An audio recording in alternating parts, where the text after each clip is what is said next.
Welcome to the post-show debrief. Thanks for being with us. Quite a day for the president. Today he got to come out and do his redo, his do-over of his 2012 budget proposal. It's sort of a strange event today because the president chose not only to do it all over again, what he had presented back in February, mid-February, as his 2012 budget proposal.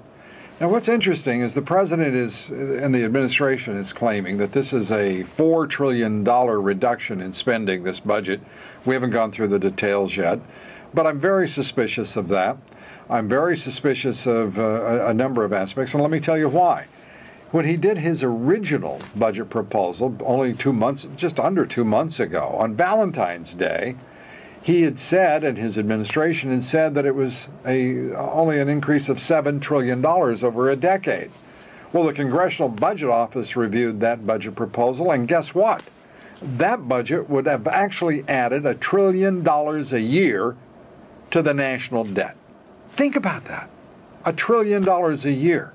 And this is the president dealing with exactly the same issues, an economy that is in exactly the same position as it was back in February. Now he's decided that he wants to be a budget cutter. He also wants to be a tax increaser. He was very adamant today. He said that he is going to absolutely not give in to the Bush tax cuts. They will not be renewed, period, said he. And that and the Republicans, who had said that anything that has a tax increase is dead on arrival, it's going to be an interesting contest. This president isn't doing too well in these confrontations with the Republican leadership in the House. And if anything, since the battle over the 2011 continuing resolution of last week, there's no question that Speaker John Boehner and Congressman Paul Ryan, the chairman of the Budget Committee, have both risen dramatically in stature and standing. This president now faces a formidable loyal opposition in the Republican leadership. It's going to be quite a contest.